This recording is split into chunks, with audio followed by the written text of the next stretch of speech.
Test mic 1, 2, 3, 4, 5, 6, 7. Test mic 1, 2, 3, 4, 5, 6, 7. Ni, kat office.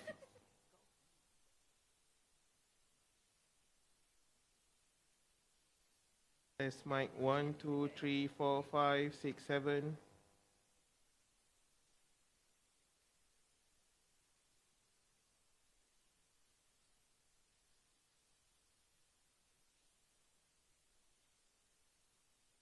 Test mic 1, 2, 3, 4, 5, 6, 7. Ujian suara 1, 2, 3, 4, 5, 6.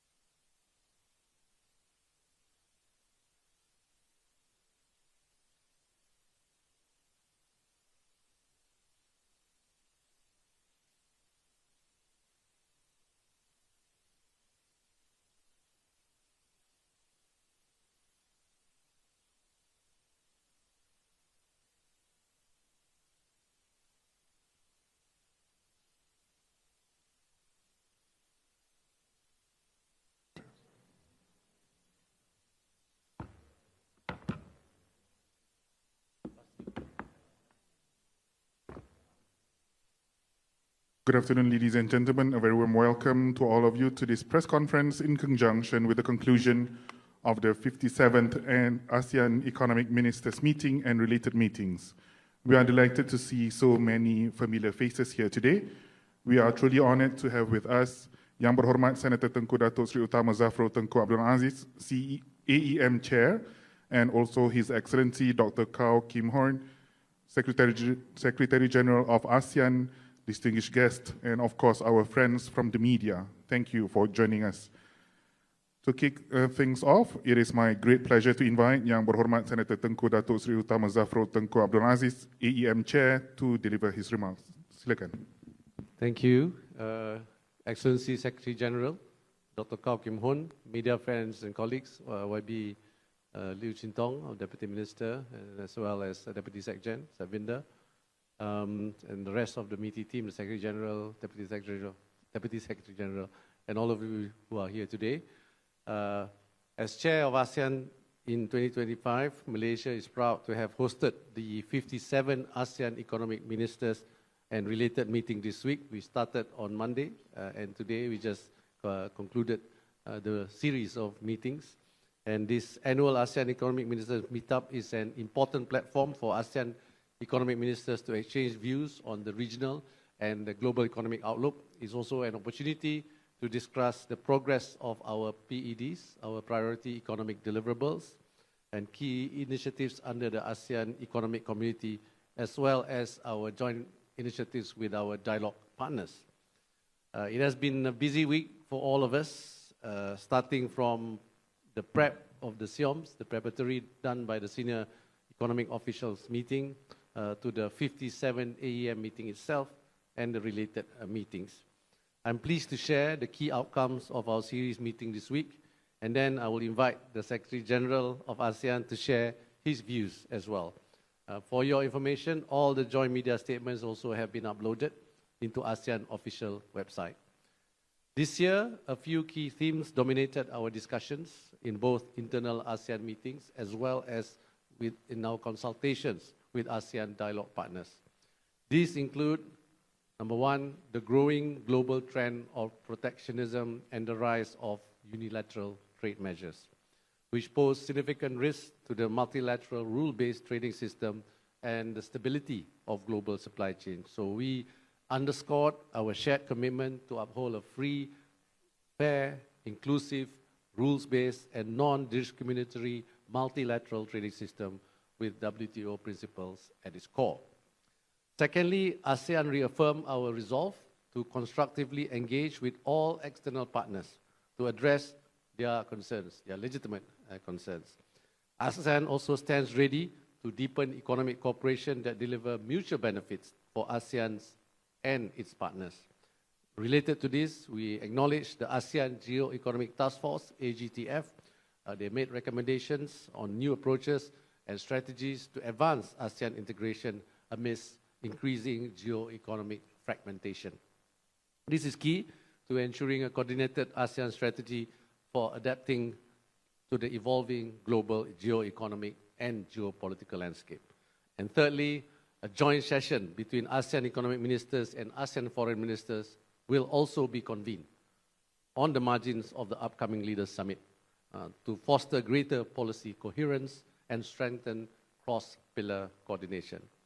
The ministers discussed and welcomed the good progress of the 18 PEDs under the Malaysian Chairmanship this year, particularly 9 PEDs, which is under the direct purview of the ASEAN Economic Ministers.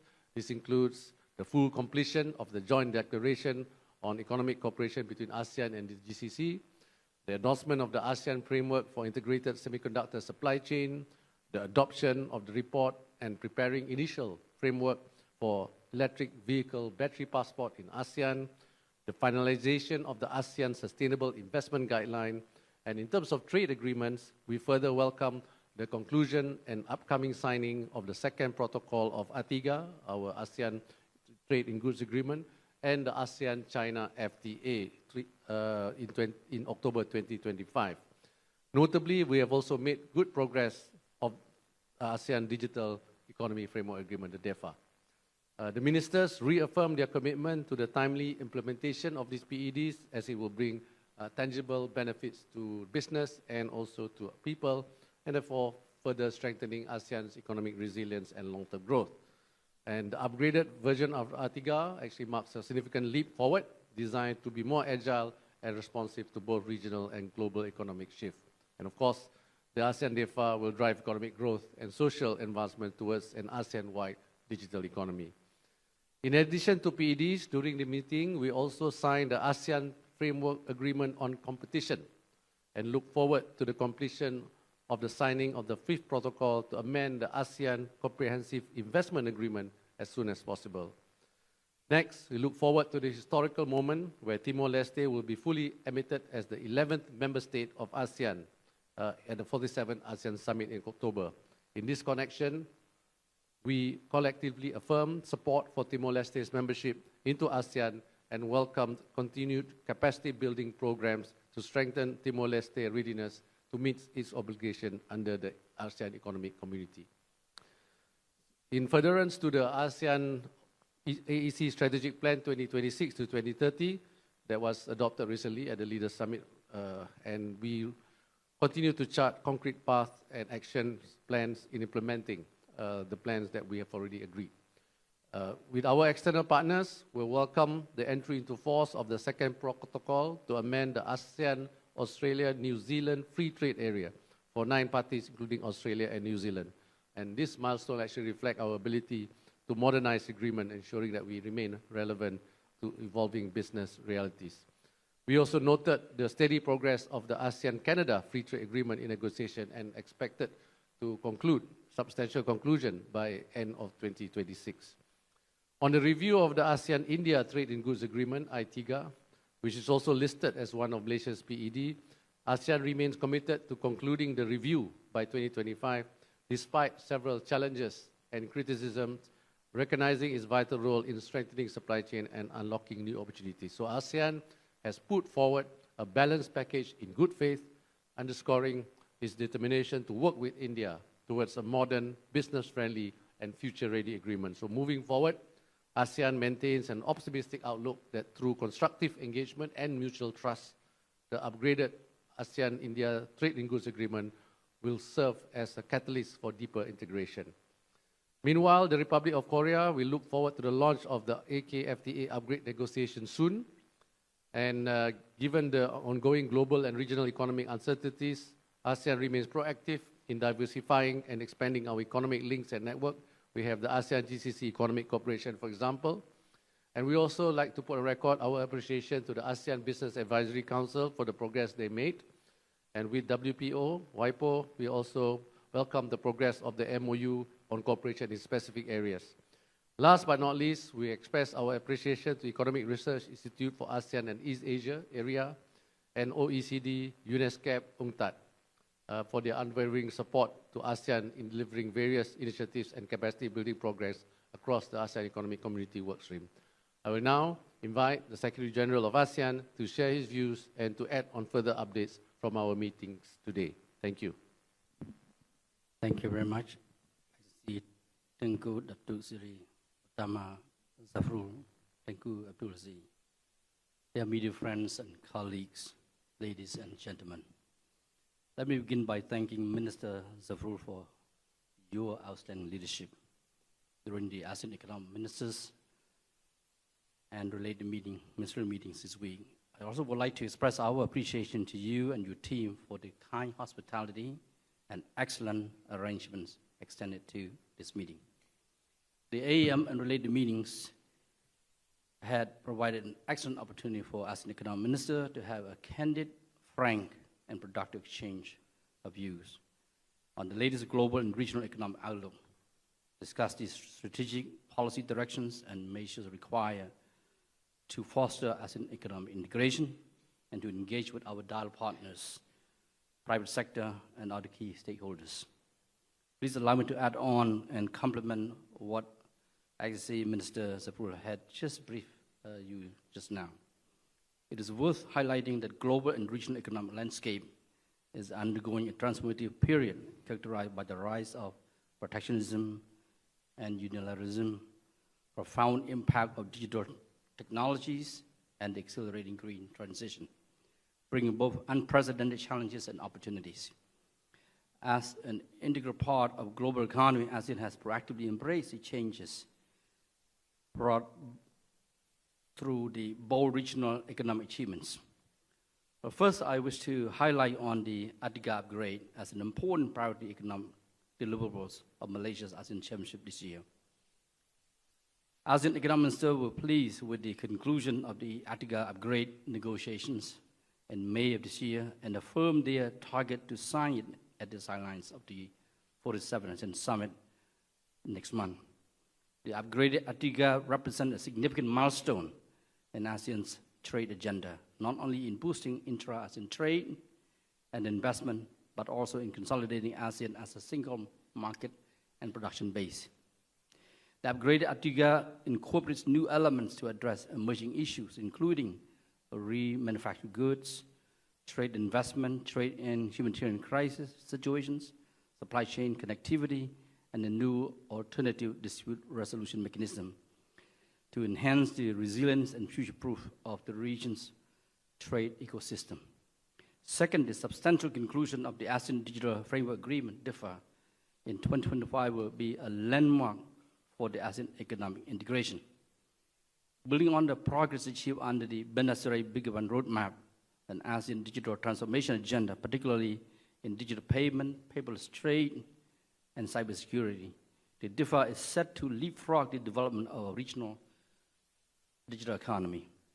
It will give every business a great opportunity to scale up their business models and harness digital technologies in order to expand their markets across border. As the new generation of economic agreement, DIFA is one of the most anticipated ASEAN agreements, expect to bring immense benefits to businesses and people in our region. Third, the new global ASEAN strategy underscores a strategic shift towards intensification and diversification. As we navigate a complex and uncertain global landscape, ASEAN's global strategy reinforces ASEAN's position as the most dynamic and attractive destination for business. Today, ASEAN is upgrading bilateral FTAs with our partners to ensure their continued relevance to business reality.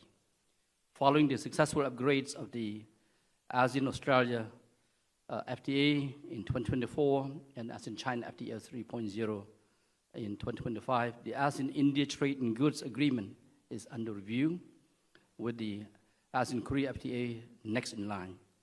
Beyond the FTA upgrade negotiations and other trade talks, the ministers also took stock of economic cooperation work plans with our partners, representing a good opportunity to update our economic cooperation with our partners, particularly as ASEAN had recently launched our ASEAN Community Vision 2045. In an effort to diversify our economic ties with various countries in the world, the recent joint declaration on economic cooperation between ASEAN and the Gulf Cooperation Council, GCC, adopted by our leaders during their summit in May of this year, mark a new chapter in ASEAN economic cooperation and active engagement with the Middle East. The ASEAN Economic Ministers also discussed measures to open new opportunities for trade, investment, and sustainable development between the two dynamic regions. Fourth, the Minister also looked forward to the formal admission of Timor-Leste as the 11th ASEAN member state at the upcoming 47th ASEAN Summit next month.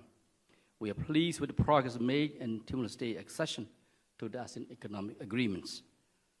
The Minister are also committed to supporting Timor-Leste in the effective implementation of all ASEAN economic agreements through targeted capacity building programs, enabling Timor-Leste to fully realize the tangible benefits of ASEAN economic integration. Nevertheless, the Minister noted that further work is required to ensure Timor-Leste full participation in all ASEAN economic cooperation mechanisms, particularly in its engagement with ASEAN external partners. Fifth, the ASEAN Economic Minister underscored the importance of fostering transparent, forward-looking, and constructive dialogues with the private sector to advance ASEAN's regional economic priorities.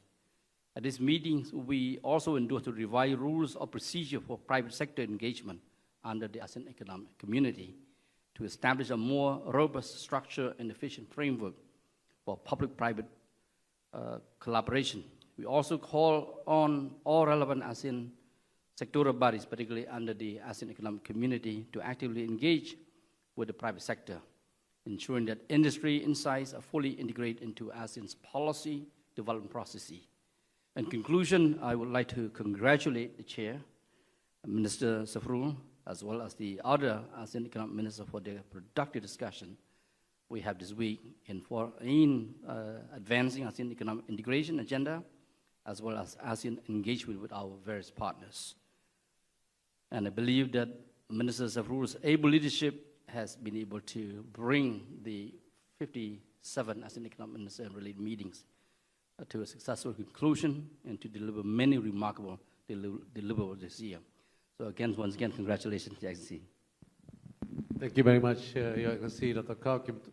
And I also like to take this opportunity to thank to all our media as well, our media friends, for all your hard work in the last 4 days supporting the ASEAN Economic Ministers. We appreciate your dedication in making sure this week is a success and the public is aware of the importance of this week and definitely to talk about securing Malaysia and ASEAN's economic future. So let's also give a round of applause to the media.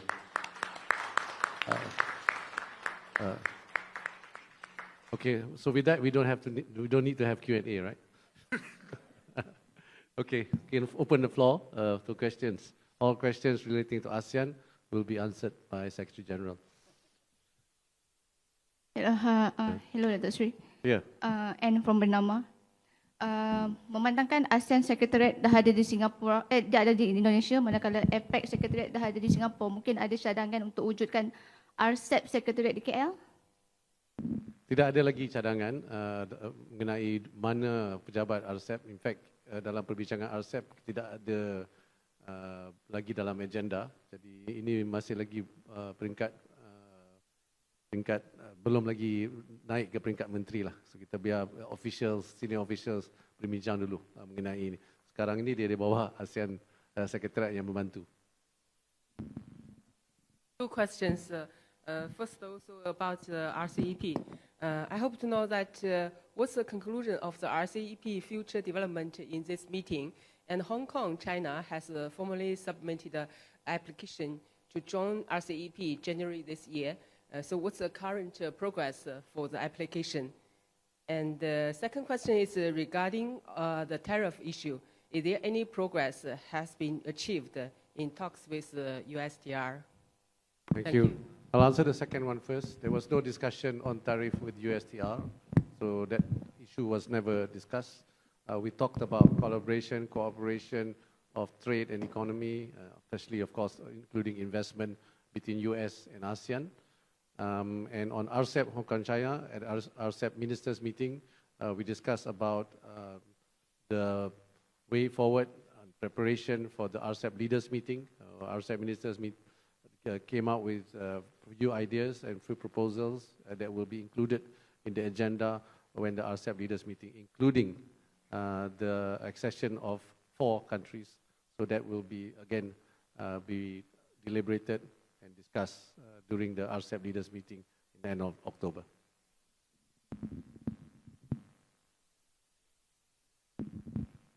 Oh, yes, Melissa, go. With Trump announced new tariffs today, how is it going to complicate matters for ASEAN to come up with coordinated response, and for Malaysia in particular? Yeah, so we in ASEAN, of course, like what we have been experiencing since April, since Liberation Day, we'll definitely look at the impact to Malaysia, to Indonesia, to our respective ASEAN member states. But at the same time, we will discuss at any ASEAN platform. We are going to meet again end of October under the ASEAN Economic Committee meetings, AECC meetings. So we can discuss then. For now, Malaysia is evaluating the impact to our industries. So we will revert back once we know the impact. But please bear in mind that this is something that is already expected. It's just that we want to know when, and we'll wait for the details about the tariff that's going to be impacting some of the sectors. Yeah, just wanted to ask you a question. You mentioned that you were expecting new tariffs on furnitures, for instance. So the mood hasn't changed? You're not surprised or with these new tariffs? We are not surprised because, as all of you should be aware by now, this tariff negotiation and tariff discussion, we understand the US position, right? For Malaysia, we have always stated our stance that we will continue to engage the US. And that's a similar stance by ASEAN. We also then have to ensure that we continue to do what we need to do as a country, as a bloc, right? We believe in the principle of neutrality, we believe in the principle of centrality when it comes to ASEAN. And therefore, for us, discussion today, discussion at the ASEAN level, we continue to support the rule-based multilateral trading system with the WTO principles at its core.